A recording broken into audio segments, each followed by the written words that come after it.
اپنے شرعی امور پہ بھی مکمل عمل آوری کے ساتھ زندہ ہیں اور اس کے ساتھ ساتھ دنیاوی امور میں اچھے سے اچھے زندگی وہ گزار رہی ہیں. تو اس قید کا تو کوئی مطلب ہی نہیں ہوا. قید تو تب کہا جائے کہ جب گھر سے بالکل نہ نکلے، پڑھائی بالکل نہ ہو. جیسے ایک ٹیررسٹ گروپ کا ایک تصور ہے کہ آج کل جو آپ دیکھ رہے ہیں اخبارات میں، ٹی وی پہ چل رہا ہے کہ طالبات کو تعلیم نہ دینے کے لیے طالبان کا جو زور چلا آ رہا ہے، جی وہ لوگ ہیں کہ جن کے سامنے سید عالمیہ کی جیسی ذات اقدس کی کوئی مثال نہیں. ورنہ ہمارے پاس جو ہے سید عالمیہ کی تعلیم کی روشنی میں اور ہمارے ائمہ کی تعلیم کی روشنی میں کہیں بھی ہم کو ہماری لڑکیوں کو، ہماری بہنوں کو گھر میں مقید کر کے رکھنا ان معنی میں کہ وہ جاہل رہے، وہ کہیں بھی نہیں. جی ہاں، بلکہ یہ ہے کہ آپ شرعی امور انجام دیتے ہوئے اپنے دنیاوی معاملات کو جو آپ کے ہیں ان کو اپنے ایجوکیشن کے ساتھ مکمل کر سکتے ہیں. اس میں کوئی قدغن عائد نہیں کی گئی. یقیناً ناظرین، یقیناً ہم کیونکہ گفتگو کا ماحصل یہ ہے کہ ہم شہزادی عالمیان کے ان تعلیمات کو اپنے لیے اور تمام امت مسلمہ کے لیے نمونۂ عمل کس طرح سے قرار دے سکتے ہیں. ہمارے ساتھ محو گفتگو ہیں علی جناب علامہ کامران حیدر صاحب قبلہ، جو حیدرآباد سے تشریف لائے ہیں. کچھ اور مزید سوالات ہیں جو آپ کی خدمت میں پیش کرتے ہیں.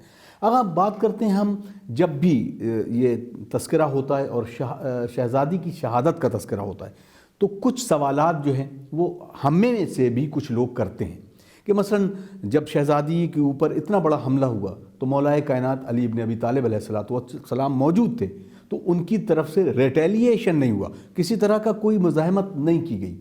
اس کی کیا وجہ تھی، یہ میں جاننا چاہتا ہوں. مزاحمت اگر بمانے جنگ لی جا رہی ہے تو ظاہر سی بات ہے وہ اس لیے نہیں کی گئی کہ علامہ شاہ ولی اللہ محدث دہلوی جو شاہ عبد العزیز دہلوی کے والد ہیں، جی انہوں نے اپنی کتاب ازالۃ الخفا میں لکھا کہ سرکار دو عالم رحمۃ للعالمین نے مرسل اعظم نے امیر المومنین کو وصیت کی تھی کہ یا علی میرے بعد صبر کرنا، تم سے کینے لوگ نکالیں گے، تم صبر کرنا. تو چونکہ وصیت صبر موجود تھی تو اس لیے حکم رسول پہ آپ چونکہ وصی ہیں، اس وصیت پہ آپ نے عمل کیا ہے. اور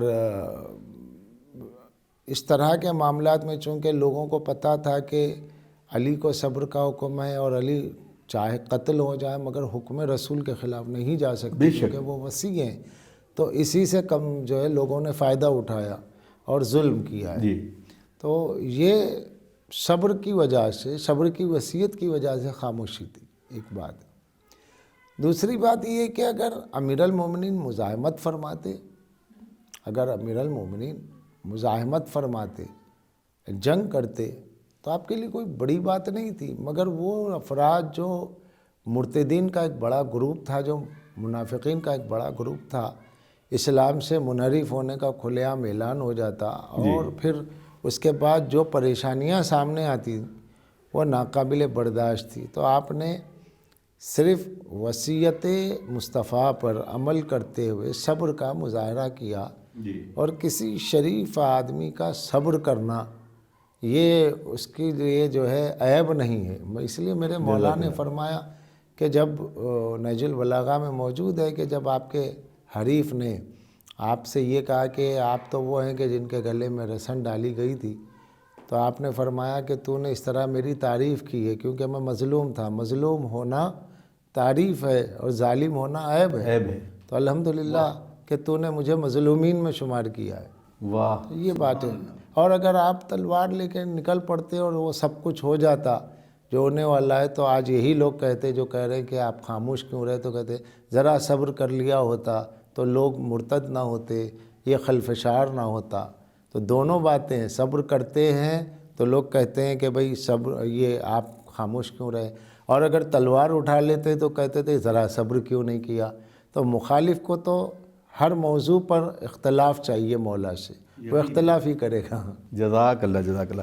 آقا کیونکہ بہت ساری چیزیں ہیں، کیونکہ جب ہم بات کرتے ہیں نوجوانوں سے، خصوصاً ہم اپنے برادران اہل سنت سے بات کرتے ہیں، ان میں بہت سارے نوجوان ہیں جن کو شاید اس طرح کے سوالات اب سامنے آنے لگے، اور اس طرح سے بہت ایسے افراد ہیں کہ جو رائے حق کی طرف آنا چاہتے ہیں. ان کے لیے کیا میسج ہوگا، کیسے ہم گائیڈ کریں، کیسے انہیں بتائیں کہ نہیں، رائے حق صراط مستقیم جو ہے وہ واقعی اہل بیت علیہ الصلوۃ والسلام کے راستے کو ہی صراط مستقیم کہہ سکتے ہیں۔ اہل سنت کی کتابوں میں جہاں جہاں مولا کائنات کے فضائل لکھے گئے ہیں اس میں حدیث ثقلین موجود ہے، حدیث سفینہ موجود ہے، حدیث مدینہ موجود ہے، حدیث منزلت موجود ہے، اور علی ما الحق والحق ما علی، جی، مناقب مرتضوی میں سیاہ ستہ کی آخری کتاب نسائی، انہوں نے صحیح نسائی میں لکھا، مناقب مرتضوی ایک الگ سے ایک سمجھ لیجئے باب رکھا ہے۔ ہاں، باب نہیں ہے بلکہ مکمل ایک کتاب انہوں نے اس کا حصے کے طور پر رکھی ہے جو سب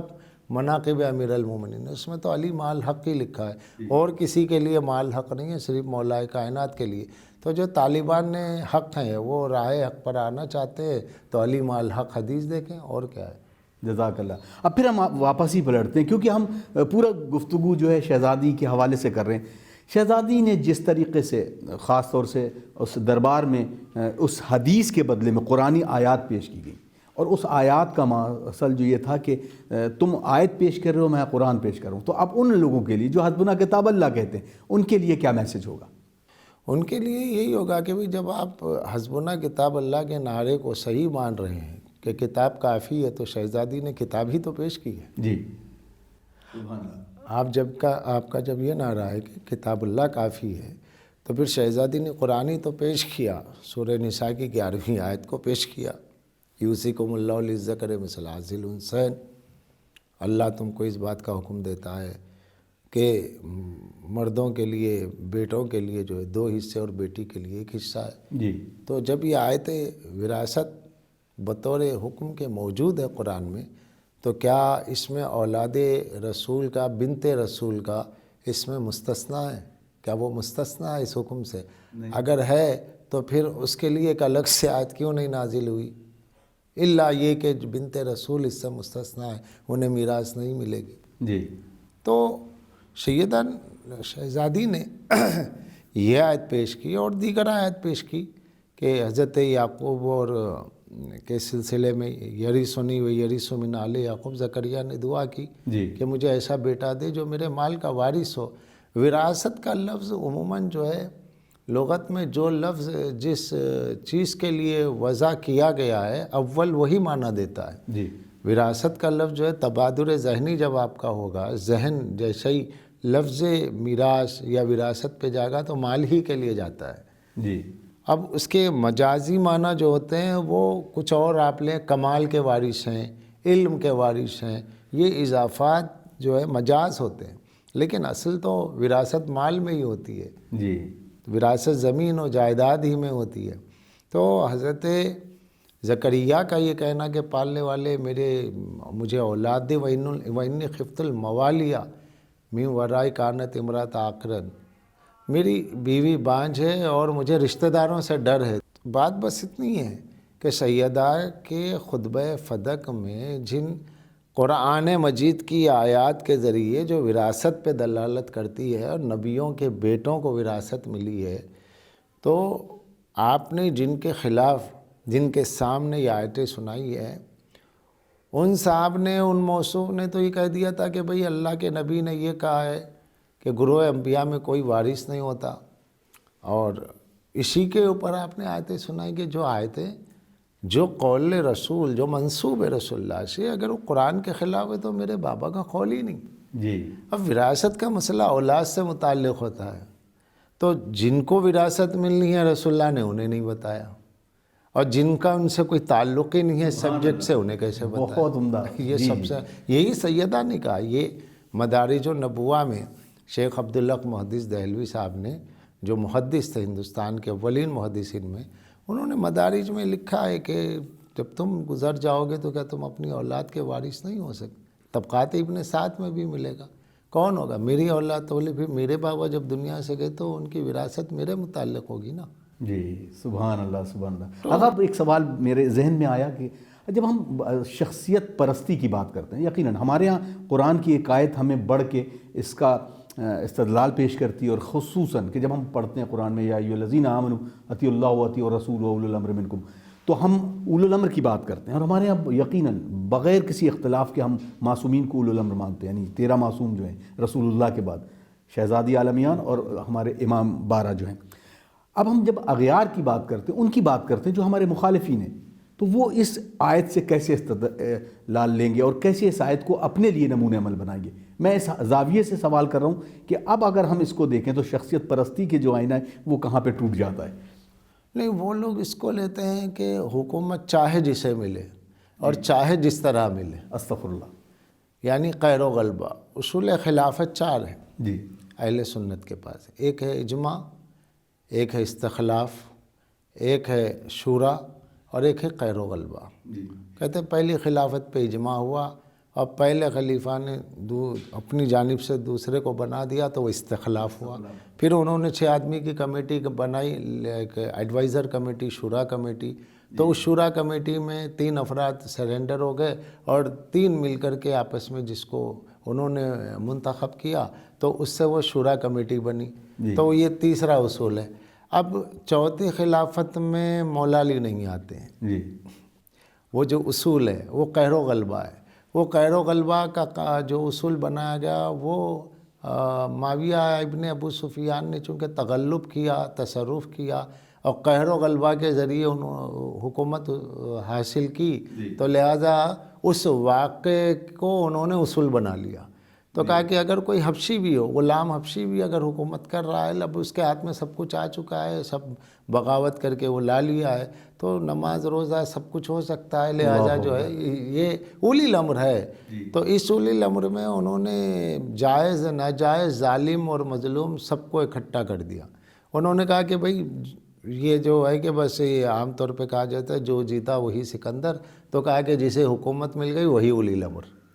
اب وہ چاہے یزید ہو، وہ چاہے معاویہ ہو، اگر حجاج ابن یوسف ثقفی ملعون بھی یزید ملعون کی طرح اگر وہ بھی خلیفہ ہو جائے تو سب کو قبول ہے، اس لیے کہ وہاں بہرحال آپ کو ماننا ہے، اچھے اور برے کی بات نہیں ہے، فاسق ہو، عادل ہو، ظالم ہو، کوئی ہو، جو قہر و غلبہ کے صورت سے بھی حکومت زبردستی کر لے وہ بن گیا تو بن گیا، آپ مان لیجیے۔ کیا کہنے، یقین جانی ناظرین، کبھی کبھی یہی سوالات جو ہیں وہ انسان کو جھنجھوڑتے ہیں، اور انہی سوالوں سے پلٹ کر وہ جب رائے حق پر آتا ہے تو اس کے لیے تمام روشن چراغ، اس کی روشن کرنیں جو ہیں وہ اس کو اس طرف کھینچ لیتی ہیں۔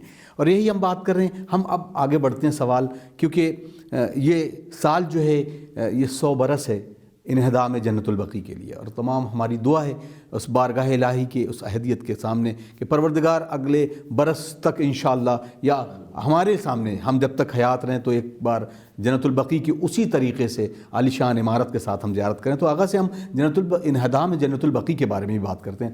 آغاز یقیناً ایک بڑا المیہ ہے اس مسلمانوں میں کہ اگر وہ ماننے پہ آئے تو کسی کو بھی کچھ مان لے، اور خانواد عصمت و طہارت کے بارے میں اگر بات ہو تو بہت سارے کوشچن اور بہت سارے اس طرح کے سوالات ہیں۔ 100 سال ہو گئے انہدام جنت البقیع کو، اسلام، مسلمان، ساری تمام مملکتیں خاموش ہیں۔ کیا نظریہ رکھتے ہیں آپ اس معاملے میں کہ کہاں پر کمی ہے اور کہاں پر کوتاہی ہے؟ مسلمان خاموش کب نہیں رہا؟ در زہرا پھر سیدہ کی میراث لٹتی رہی، لوگ خاموش رہے۔ در زہرا پہ شعلہ فشانی کی گئی، لوگ خاموش رہے۔ 61 ہجری واقع کربلا ہو گیا، لوگ ایسے ہی خاموش رہے۔ قافلہ مظلومین کا طوق و سلاسل میں اسیر ہو کے کوفہ سے شام تک جاتا رہا، لوگ دیکھتے رہے۔ کس نے فوجیوں پہ حملہ کیا، کس نے سپاہیوں سے بیویوں کو چھڑایا، کس نے سرحائے مقدس کو لے کر کے ظالموں سے اسے دفن کرنے کی کوشش کی، سب تماشا ہی رہے۔ تو اہل بیت کے معاملے میں یہ کوئی نئی بات نہیں ہے، یہ تو شروع ہی سے لوگ تماشائی بنے رہے، اس میں کوئی حیرت نہیں، چونکہ وہ ورثہ ذہنی ہے۔ وہ نسل میں یہ بات ہے کہ اہل بیت پہ مظالم ہوں تو خاموش رہے، تو بقی ہے، وہ جو قبر اقدس سے جن کی حیات ظاہری میں لوگوں نے تماشائی بنے رہے ہیں، تو ان کی قبر کے شکستہ ہونے پر بھی تماشائی بنے رہے۔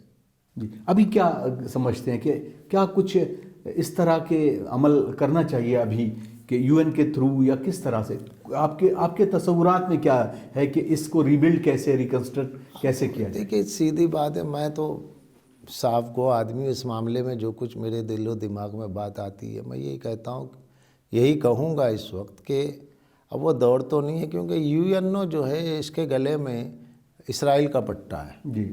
UNO یہودیوں ہی کی نصارہ ہی کی تشکیل شدہ ایک کمیٹی ہے جو امن کے نام پہ ایک دھوکہ دینا ہے. کچھ نہیں ہے. کیا کہنے. UNO کچھ نہیں کر پائے گا. کرنا تھا اسے اصل میں بات جاری ہے ٹی وی کے ذریعے، لیکن میں کیا کروں، میں کہتا ہوں ایک ایسا مسلسل صدائے احتجاج خود شیعہ قوم کو پوری دنیا میں مسلسل کرتے رہنا چاہیے تھا جب تک کہ بقیع میں روزہ بن نہ جائے. جی. یہ ہم برسی کی طرح، اپنے بزرگوں کی برسی کی طرح ہر سال ایک مختصر سا ایک ہفتہ جو ہے نظام جنت البقیع یا ایک سالانہ مجلس ایک مختصر جلوس نکال لیتے ہیں. لوگ اس کو دیکھ چکے ہیں کہ یہ ایک رسم ہے، یہ رسمی طور پہ کر لیتے ہیں، مگر وہ چیز جو دشمن پر اثر انداز. اگر میں صاف بات اگر کہوں کہ پوری دنیا میں اگر سعودی ایمبیسی کو کام نہ کرنے دیا جاتا، اتنا شدید احتجاج ہوتا کہ انہیں کام ہی نہ کرنے دیا جائے، نقض امن کا اندیشہ ہوتا، حکومتیں کہتی کہ بھئی یہ ہمارے ملکوں میں کیوں ہو رہا ہے، تو کہا کہ اس لیے ہو رہا ہے کہ جنت البقیع کو ان لوگوں نے ڈھایا ہے، نبی کے بیٹی کے روزے کو ڈھایا، اور جب تک یہ بنے گا نہیں ہم خاموش نہیں رہ سکتے. چاہے ہم جتنے مارے جائیں یا ہمارے ہاتھ سے چاہے جتنے مارے جائیں، ہمیں اس کی پرواہ نہیں ہے، کیونکہ ہم زندہ ہی نہیں رہ سکتے اگر وہ روزہ نہ بنے. تو اس اسپرٹ کے ساتھ کام ہوتا. تو UNO جو ایک دھوکہ دہی کے نام پہ ادارہ صحیح، لیکن وہ اپنی ضرورت کے تحت یعنی اپنی جان بچانے، امن قائم کرنے کے لیے تمام ملکوں کے لوگوں کو جمع کر کے، خاص طور پہ سعودیوں کو بلا کے کہا جاتا کہ بھئی وہ جو ہونا تھا وہ ہو گیا، اب تم بنا دو، کیونکہ کہیں بھی امن نہیں رہے گا تمہاری وجہ سے، اور اس کے ذمہ دار تم رہو گے. جی. لیکن یہ ہو اس لیے نہیں پایا. ادھر تو جذبہ جو ہے وہ سیدھے سرد ہوتا چلا گیا، اور ادھر یہ ہو گیا ہے کہ ان لوگوں نے کہا کہ یہ اپنی داخلی طور پہ اپنا جلوس مجلس یہ سب کرتے رہیں گے اپنے اپنے بینر پر، انہیں کچھ ہونے والا نہیں ہے. آپ ہر سال لے جا کر کے انہیں آپ میمورنڈم دیتے ہیں، اپنی باتیں رکھتے ہیں، لیکن وہ سب کچرے دان میں ڈال دیتے ہیں، ان کے کانوں پہ اثر نہیں ہوتا ہے. آپ کی ایک عسکری قوت ہونی چاہیے تھی، آپ کی مسلسل آپ صدا احتجاج بلند کرتے رہتے، جس پہ ان پہ آپ اثر انداز اگر ہوتے تو کچھ بات ہوتی. لیکن اب تو سب ایک ہی ہیں، سعودی ہیں، یہودی، مترادف ہے تو سعودی اور یہودی. یقیناً. بہت بہت شکریہ آغا. یقیناً آج کی ہمارے پاس وقت بالکل اجازت نہیں دے رہا، لیکن جو بھی گفتگو ہے شاید ہمارے تمام ناظرین کو بھی اس کے لیے ایک لائے عمل اور اس طریقے سے صرف یہ آخری پیغام کے شکل میں جہاں پر انہدام جنت البقیع اور اس کو ریکنسٹرکشن کرنا یا اس کو ری بلڈ کرنے کے لیے ہم امید بھی رکھتے ہیں اور دعا بھی کرتے ہیں اپنے خالق سے. بہت بہت شکریہ آغا ہم سے بات کی. ناظرین آپ دیکھ رہے تھے پروگرام، یہ اسپیشل گفتگو مولانا کامران حیدر صاحب قبلہ سے، اور بہت کھلے انداز میں بالکل بے باکی کے ساتھ تمام سوالات جو میں نے کیے اس کے جوابات آپ تک پہنچے ہوں گے. امید کرتے ہیں کہ ہم اس طریقے سے اپنا احتجاج بلند رکھیں، اور اپنے پروگرام کے ذریعے ہم کوشش کر رہے ہیں کہ ہمارے بہت سارے ایسے پروگرام ہیں کہ جن کو ہم خود اس طریقے سے پیش کریں کہ لوگوں کے اندر ایک جذبہ پیدا ہو کہ انہدام جنت البقیع کے ساتھ ساتھ وہ جڑیں اور اس کو زیادہ سے زیادہ احتجاج کی شکل میں سعودی حکومت کے سامنے رکھتے ہیں. ہمیں دیجیے اجازت، انشاءاللہ اگلے کسی اور پروگرام میں کسی اور شخصیت سے روبرو ہوں گے. السلام علیکم ورحمۃ اللہ وبرکاتہ.